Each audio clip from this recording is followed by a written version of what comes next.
Greetings everyone, welcome to Chess Advanced, and this game is from the Esports World Cup. And with the white pieces we have Wei Yi, and with the black pieces we have Hikaru Nakamura. First game ended in a draw. This is the second game, and whoever wins is gonna go to the winners bracket or to the next qualifier, which will lead to the winners bracket. So this game is going to be an insane game. So without further ado, let's start with this game. Hikaru Nakamura starts with e4. We have e5, knight to f3, knight to f6, and just going for this d4, going for the Steinitz attack. And we have this d captures, sorry, knight captures, d captures, and just going for this d5.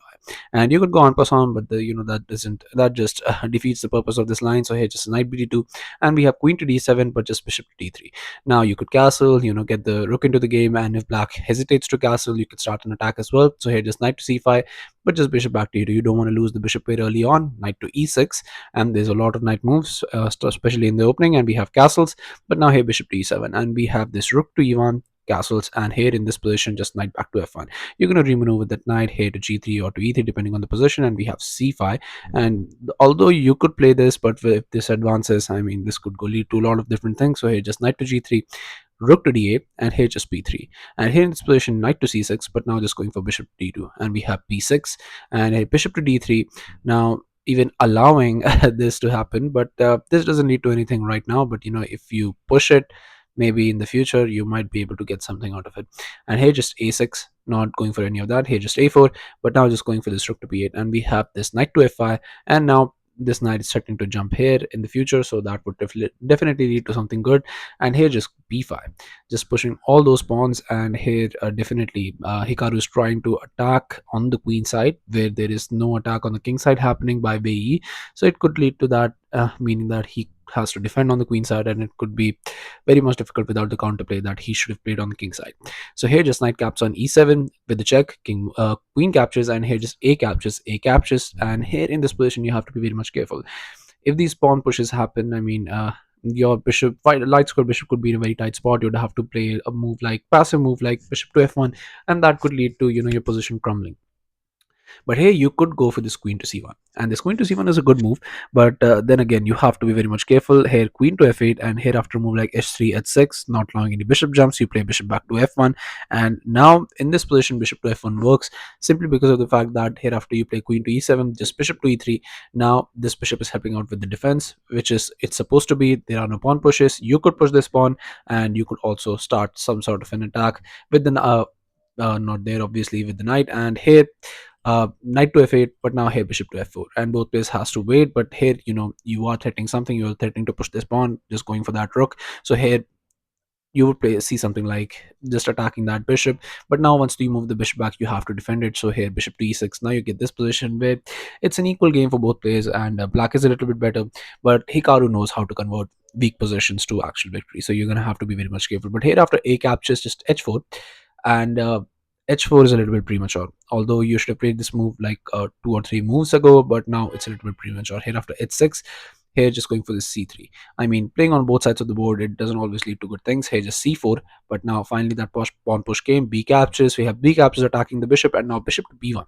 And it's well, he is trying to go for that, but then again, white's pieces are a very, very, very passive in this position. Here just knight to c5, and this knight is going to be an excellent piece there. So here just bishop to e3, but now just going for this knight to e4. And here you could trade, but then again the rook comes alive and the position absolutely crumbles, so you don't want to do that. Knight to d4, and now here knight captures, queen captures, but here queen caps on h4, just grabbing that pawn. And Hikaru is temporarily up a pawn, so let's see how he deals with that. We have bishop to c2, but now here just queen to e7, and here after rook to a7, now attacking the queen. Now queen has to move, but here instead just blocking works fine. But if queen had moved, it would have been much better. But it works fine. There is no issue. The position was draw before, it's still draw. And here just rook to a8, just not trading more pieces, because it would be better if you just won the game. Here bishop to f5, but now just here rook rook e to a1, and we have this rook b to b8, just asking if you're interested in a trade. Well, he says no, attacking the queen, rook to d7, and you could go for a perpetual in this position, but not something you want to do with game 2. And here just rook d to d8, and here just rook to a5. We have bishop to g6, bishop to a4, and here just queen to b7. And here after e6, definitely a beautiful move by Wei Yi, because here you have to be very much careful here. Just queen to e7, queen to e7 was played, but just e captures. Slowly but surely, Wei is trying something in this position, so Hikaru has to be careful because he's the one who has an advantage with all these advanced pawn. If you're not able to save them, then it's going to be very much difficult. So here we have bishop captures, just defending this, and here again bishop to f4 was played by Wei Yi, but it just loses a lot of advantage because you have to go for what you've been playing so long. You have to play this rook to a7, just putting pressure on that bishop, putting pressure on the queen, and here after once the rook blocks, now you go for bishop to c1, just giving extra protection to the rook and also threatening to pick up this. And here after rook captures attacking the queen. Now once the queen moves, now you play b captures, and here once after queen captures, you cannot capture with the pawn because your rook would be hanging. So here after queen captures, d captures, just bishop to d4, and this bishop cannot move because this would be very devastating. But here after g6, now you play this king to f1, and here slowly but surely you'll see that white will start to progress.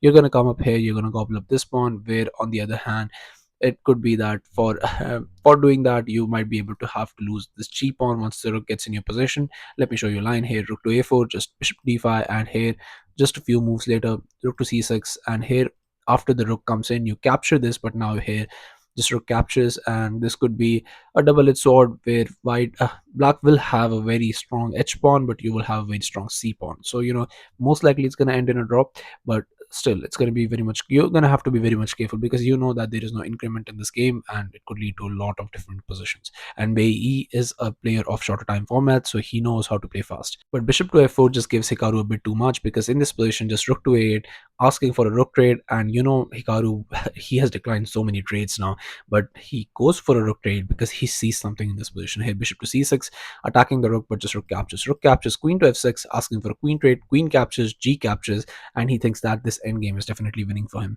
Although it's a draw by engine, but engines don't really count for anything because you know that Hikaru can convert even drawish endgames to winning, and if he is not careful, he's gonna fall, and he's gonna fall hard. Here bishop caps on f6 was played, and that's exactly what I'm talking about because the position was a complete draw. But now you cannot just leave your pawn hanging and give black two pass pawns, and here exactly that's what Hikaru goes for. Knight captures on c3, but now they realizes what he has done, and it's just going to be very much difficult to hold this position. King to h2, we have d4, now just pushing those pawns. Bishop to d2, this was a beautiful move by Wei Yi, but here in this position you have to find is knight to b1, and this knight to b1 just first attacks the bishop, but you have to give the bishop away, but just in a few more moves, because here after d3, now you play this rook to a1 attacking the knight, d2, but now you capture, but now the queen comes in, so here rook captures, and now you're down the exchange in a completely losing position.